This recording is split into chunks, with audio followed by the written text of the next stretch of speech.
Anywhere in the social media world, it's really common to see two very connected sides of skateboarding. The positive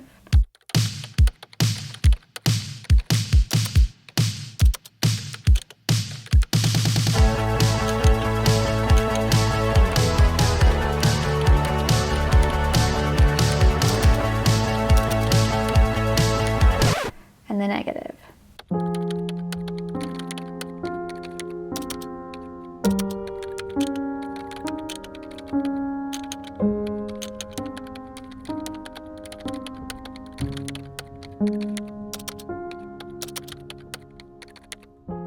And posts from both sides can come from the same skater, which is why it's really hard to deny that progress can both encourage and discourage skaters.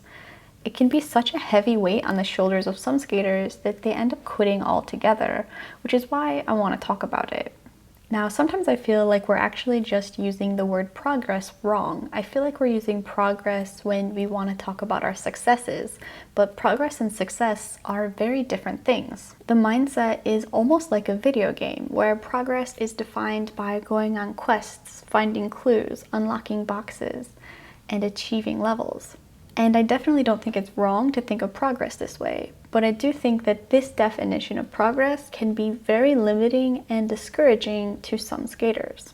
So if the "I progress when I land a trick" mindset is one that you subscribe to but does not make you feel good, I invite you to watch this video in its entirety. Because I think that we can redefine progress in a way that allows us to feel good about the entire journey. So first, like all good researchers, let's ask Google to define what progress is. Forward or onward movement toward a destination. The process of improving or developing something over a period of time. To develop to a higher, better, or more advanced stage. Okay, all good things, but none of that sounded like success, right? Progress is more of the journey and not the arrival at the destination. It's all the failures and close landings and micro improvements. I feel like we've conditioned ourselves, me included, to think that progress can only occur when there's definitive proof, right? When you actually land the trick. So once I've landed a kickflip, I can say I've made progress. But my problem with that is that the real progress was actually all of the practice that led from the first day I tried up to the day that I actually landed a kickflip. And to say that I didn't make progress until I landed that kickflip is a little unfair to myself. It's the journey where most of the progress is taking place, and it actually includes the kickflip. It does include the landing, because we're never done with a trick, right? You land it, and then you land it again, and you start to land it more consistently, and you start to understand it better. You can do it faster, smoother, higher, more cleanly, right? So today, what I'd actually like to do is kind of reframe how I look at progress definitively, because I was not immune to this kind of thinking either. But I don't want to continue to conflate progress with success, because they are different. And I want to enjoy my progress just as much as I enjoy the success that results from all that hard work. So today I want to reframe progress and take it away from the end goal and put it properly where it belongs, in the journey. Which is why today I'm actually just going to share with you some kind of awesome progress that I've been making and kind of how I've been viewing the progress of these tricks. And this part of the video doesn't actually have a script, so bear with me. I'll just have editor Sarah kind of round up the edges and put me in the corner, and we should be all set. Perfect. Okay, so the first thing we have here is actually flowing. Flowing around the skate park is something that I never really did. I never had a skate park where I had enough skills to actually do it. It was near me until now, based on the combination of my skill that I've acquired over the last year and a half, and just having like a nice kind of flat skate park with some decently low obstacles that I could kind of work on. And so on the weekend when I go to the skate park, I always start my sessions off by just trying to roll around and kind of just relax and flow through the skate park.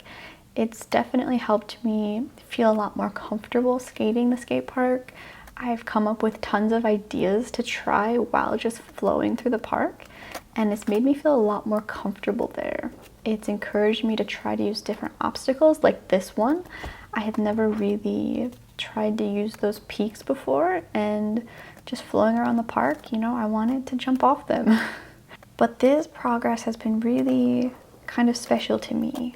I always felt very intimidated at skate parks because I just wasn't able to use the entirety of the park.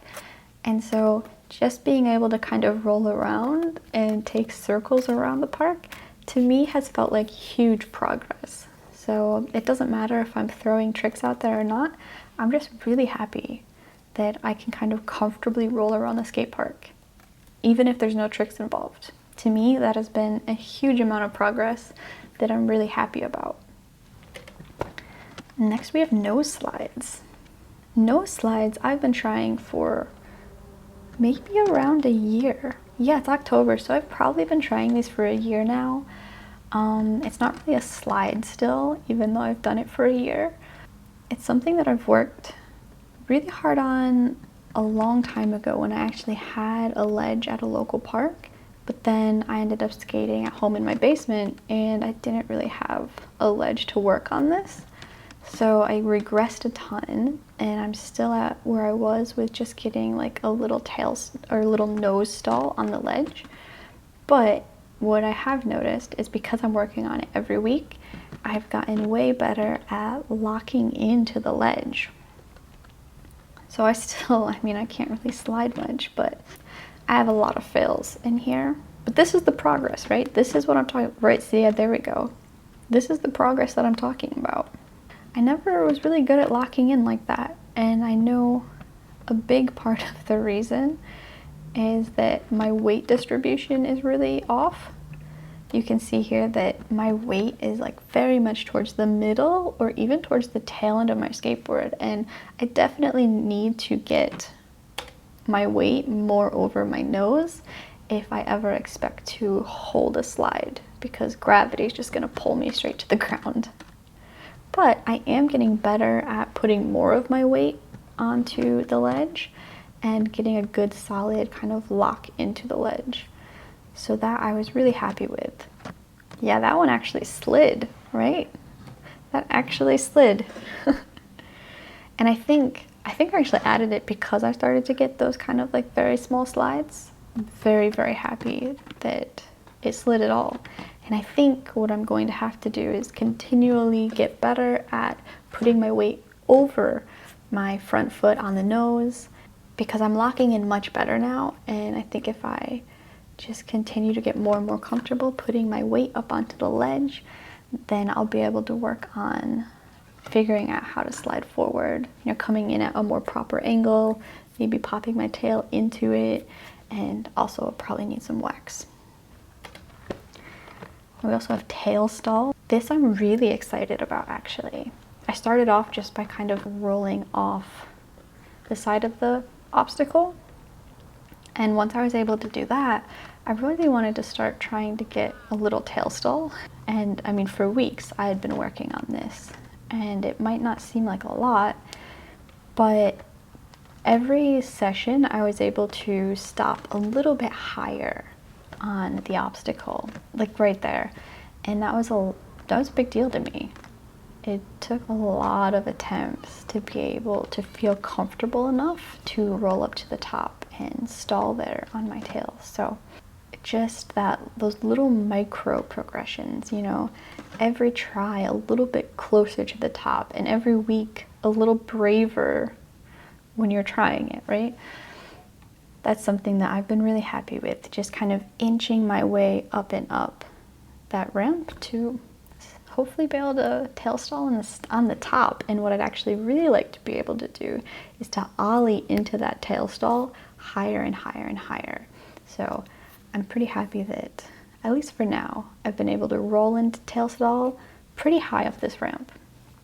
Okay, the hippie jump body varial is kind of interesting because this trick absolutely terrifies me. It took me forever to get this hippie jump. I had tried it in other skate parks and other times, and I could just never even come close. And even those 2 hippie jumps took me so much time to get and so many attempts that it was not disheartening, but you know, it was such a struggle. And that's why in this session that I filmed a while ago, I was so stoked because it took me 4 tries to get the hippie jump.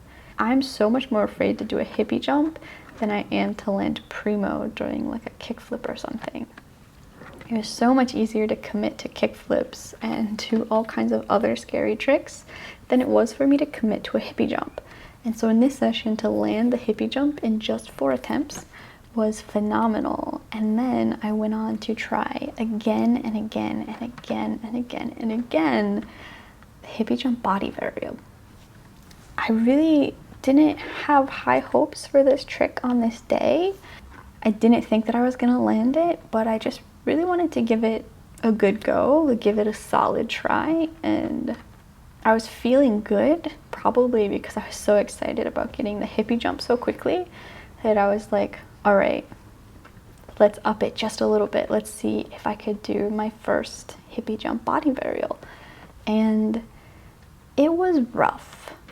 I mean, how many times did I try this? I tried it a lot. And I was really tired and I was making the same mistakes. I was mostly scared. This was really about being brave enough to do it. And I slipped out, and then I really slipped out. I had a nice little fall for this. Man. But what I can say about this fall is that this was actually the most progress I had made. Because look, right there. Both my feet landed on the board for the first time while trying that trick, I think. At least that I was so committed to landing it that I fell. And at that point, I knew I had gotten both my feet on the board, and I just wanted to go for it. I really wanted this trick for some reason. I wouldn't say that just landing the trick was the progress, you know, it was getting both my feet to touch the board, even though I fell. It was being brave enough to try over and over again. All of that was part of the progress, and the weeks before trying this trick, where I was practicing my hippie jumps and getting more confident in them and feeling better about trying them, that was the progress that kind of paved the way for me to have this successful moment. Another one is the backside 180. If you follow the channel, you might have seen some of my training sessions, and if you have, you'd know that the backside 80 is one of the tricks that I struggle with the most. And I can almost never land even a partial rotation for these. But I'm super stoked that recently I've made a ton of progress. Like right there, I didn't land a full 180. It was not smooth, it was not buttery. I landed, I don't know, 160 degrees and then pivoted the rest.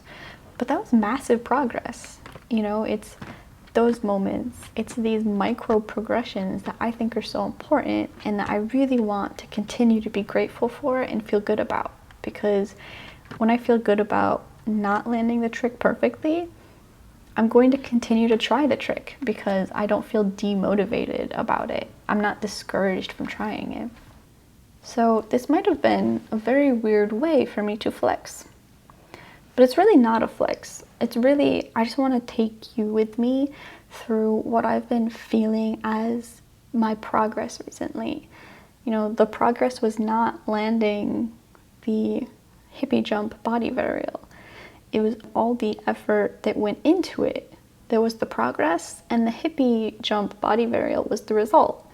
With the backside 80, it's been the months and months and months of practice. Especially this summer, I really dedicated a lot of time to working on it, and it's taken months of multiple sessions a week, you know, to get even close to the backside 180.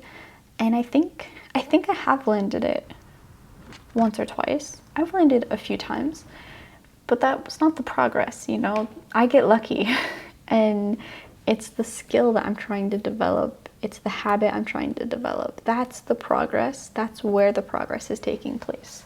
And I really just wanted to share that with you so that hopefully you can feel good about all the progress that you're making, even if it doesn't feel massive. You know, Doing a tail stop on a ramp just 2 inches farther than you did before, that's progress. There's nothing that should take our progress away or devalue all the hard work that we're putting into our skate tricks. For most of us, there's no medal at the end of a skate session. Nobody wins a skate session. They're just all about having fun and enjoying it, enjoying the progress, the journey, and not really worrying about the results of that progress, right? I don't want to focus on the result. I want to focus on the progress. So hopefully something in there is usable. I really hope you enjoyed this video. I really hope you got something out of it. And at the very least, I hope that you can kind of digest what I've said in this video and maybe feel better about your progress if you were someone who thought about progress as the moment you land a trick. Because you can, but you don't have to think about it that way. And I would encourage you not to. I want to enjoy the entirety of my skate journey and not just the moments when I get to kind of revel in the success of my hard work. Those are wonderful and fantastic. Talk about a runner's high, but I want to enjoy the whole thing, not just part of it. Once again, I hope you enjoyed this video. I hope you got something out of it, and I hope to see you next time.